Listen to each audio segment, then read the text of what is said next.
Ya, teman-teman, kalau saya kaitkan dengan kondisi hari ini gitu ya, bahwa secara sosiologis COVID-19 ini menjadi ancaman yang nyata terhadap kaum perempuan. Bagaimana kemudian mereka terdampak dari sisi sosial, ekonomi, kemudian penelantaran, bahkan angka kekerasan rumah tangga dan perceraian selama masa pandemi ini semakin bertambah. Belum lagi memang beban ganda yang harus dijalankan oleh seorang perempuan juga itu semakin berat. Belum lagi gitu ya, eh, ketika pemerintah menginstruksikan dan membuat protokol COVID-19 dengan sering mencuci tangan, memakai masker, hand sanitizer. Sementara di beberapa wilayah ada yang memang kesulitan untuk mendapatkan air bersih. Ada kasus, tapi mudah-mudahan ini tidak terjadi di Kabupaten Tasikmalaya ya. Seorang wanita gitu ya yang positif COVID-19, anak-anaknya harus diisolasi dan tidak ada yang mau memberikan bantuan.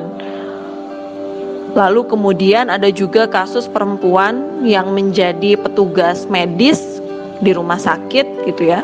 Dia hamil, kemudian harus bekerja memakai APD, alat pelindung diri itu selama 8 jam. Bagaimana kemudian asupan nutrisi, belum lagi memang APD-nya yang hari ini kita lihat kalau di Kabupaten Tasikmalaya masih belum memadai. Nah, ini kan jadi problem bagi kita semua, termasuk juga para anggota dewan, bagaimana bisa mendorong gitu ya beberapa kebijakan publik yang di tengah kondisi seperti ini dan itu bisa direalisasikan, tidak hanya sekedar wacana-wacana belaka. Namun teman-teman sekalian, hal yang perlu kita pahami sekarang adalah bahwa bagaimana kemudian kita melakukan refleksi sudah sejauh mana penyetaraan hak dan kebebasan tanpa batas, aspek keadilan serta pemberdayaan perempuan di Indonesia dapat terwujud. Pergerakan kesetaraan gender di negeri ini ternyata masih menyisakan banyak persoalan. Namun kita patut bersyukur bahwa tingkat partisipasi serta keterpilihan kaum perempuan dari pemilihan ke pemilihan elektoral itu semakin meningkat di sektor politik. Namun masih rentan dalam kebijakan publik. Tingkat partisipasi perempuan kemarin saja di pemilu 2019 itu meningkat signifikan. Calon terpilih pun juga naik, 131 orang di tahun 2014 sekarang menjadi 162 orang di tahun 2019. Ini artinya sebanyak 20,9% dari total 575 anggota DPR adalah kaum perempuan, dan ini merupakan capaian tertinggi jika dibandingkan pemilu-pemilu sebelumnya. 99 hanya 9%, kemudian 2004 hanya 11,1%, kemudian 2009 hanya 18%, 2014 hanya 17,3%. Dan ya sekarang di pemilu 2019 ini naik menjadi 20,9%. Begitupun untuk DPD-nya sebanyak 36% dari total 136 anggota DPD 2019-2014 adalah kaum perempuan. Angka ini naik 31% jika dibandingkan dengan pemilu 2014 lalu. Nah, peningkatan jumlah dan capaian partisipasi perempuan dalam politik praktis tentu memunculkan wajah ganda bagi kesetaraan perempuan itu sendiri. Kita lihat dari sisi positif dan negatifnya, bahwa peningkatan keterwakilan perempuan ini semestinya bisa selaras dengan kebijakan yang meningkatkan kualitas hidup perempuan itu sendiri. Ini tentu menjadi tantangan nyata bagi kaum perempuan yang terpilih di parlemen untuk bisa menunjukkan kerja-kerja lebih substantif. Komitmen partai politik saya pikir sudah tidak hanya sekedar pemenuhan kuota pencalonan perempuan saja. Kita ada affirmative action, regulasi juga sudah menguatkan, ada keterwakilan perempuan sejumlah 30%. Namun kan regulasi itu sendiri bahasanya memperhatikan, seolah-olah kalau memperhatikan itu ada syukur, tidak ada juga ya tidak apa-apa gitu. Nah ini juga jadi problem ya, bagaimana kemudian penguatan regulasi ke depan mestinya harus ya sudah saja diwajibkan begitu, jangan memperhatikan. Ini bisa berpengaruh terhadap nanti pada saat pembuatan kebijakan-kebijakan publik. Dan rasa-rasanya teman-teman sekalian, 20 tahun lebih reformasi di Indonesia sudah seharusnya diskursus mengenai partisipasi politik, kesetaraan gender di bidang politik mestinya sudah dapat melampaui aspek kuantitas sehingga lebih banyak fokus pada substansinya. Bagaimana kemudian wakil-wakil rakyat perempuan yang hari ini duduk di parlemen itu dapat mengarus utamakan kepentingan dan pemberdayaan perempuan yang lebih fokus pada pembelaan terhadap kaum terpinggirkan gitu ya. Kemudian bagaimana juga mereka mengawal isu-isu perempuan dan anak, kekerasan seksual gitu, kekerasan terhadap perempuan dan anak dan lain sebagainya. Saya pikir visi misi yang disampaikan para wakil rakyat yang hari ini terpilih di parlemen itu perlu kita bedah bersama-sama. Bagaimana visi misi yang dilontarkan pada saat kampanye itu sudah semestinya hari ini bisa direalisasikan, tidak hanya sekedar wacana belaka dan banyak basa-basi, karena publik masyarakat tidak perlu basa-basi. Publik semua menunggu aksi dari para wakil rakyat perempuan yang hari ini duduk di parlemen. Kita sudah menyisakan banyak persoalan yang hari ini masih sangat memprihatinkan.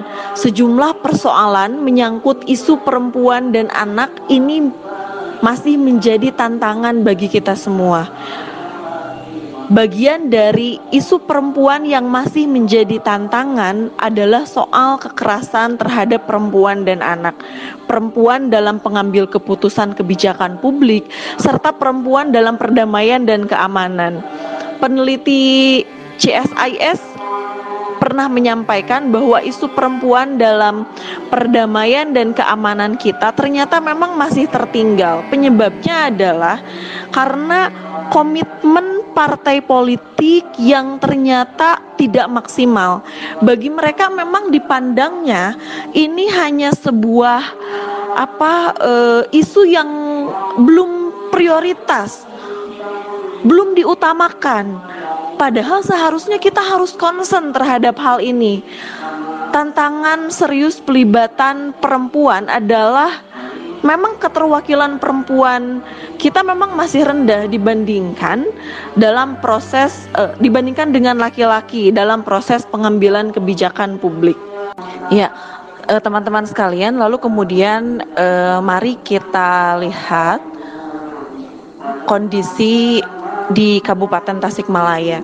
Pemilu 2019 kemarin, dari total 50 orang anggota dewan yang ada pada hari ini, 8 orang itu adalah keterwakilan kaum perempuan. Artinya ada wajah segar di Kabupaten Tasikmalaya ini karena sejumlah 16% dari total 100% tentunya ada keterwakilan kaum perempuan. Namun teman-teman sekalian, mari kita membuka mata dan pikiran kita apa yang lantas terjadi di Kabupaten Tasikmalaya, bahwa isu-isu soal perempuan dan anak ini masih amat sangat memprihatinkan bagi kita semua. Bagaimana kemudian isu stunting gitu ya di Kabupaten Tasikmalaya itu kan kedua tertinggi di Provinsi Jawa Barat. Kemudian belum lagi kasus soal kekerasan perempuan dan anak juga angkanya di Kabupaten Tasikmalaya tinggi.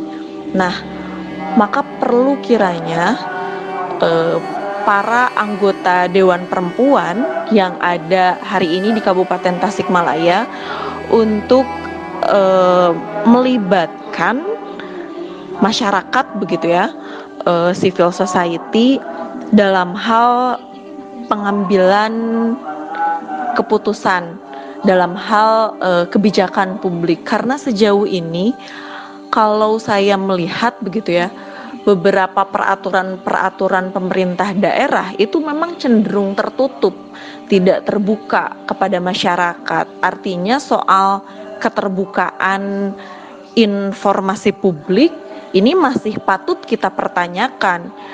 Keterbukaan informasi publik itu menjadi penting, bukan karena persoalan kita curiga terhadap pemerintah, bukan persoalan karena kita curiga terhadap DPR, tapi bagaimana kemudian pemerintah, DPR itu bisa membangun trust, bisa membangun kepercayaan terhadap rakyatnya, terhadap masyarakatnya. Karena kan bagaimanapun juga mereka yang terpilih hari ini gitu ya, yang menempati kursi-kursi di parlemen itu adalah amanat dari rakyatnya itu sendiri, hasil dari pemungutan dan penghitungan suara pada saat pemilihan umum. Ini terakhir ya teman-teman, Imawan dan Imawati, saya rasa perempuan hari ini sudah tidak boleh dijadikan lagi sebagai alat kekuasaan, karena tak terbayangkan apabila memang perempuan hanya dijadikan sebagai pelengkap dan alat kekuasaan, lalu bagaimana nasib-nasib kebijakan untuk kaum perempuan.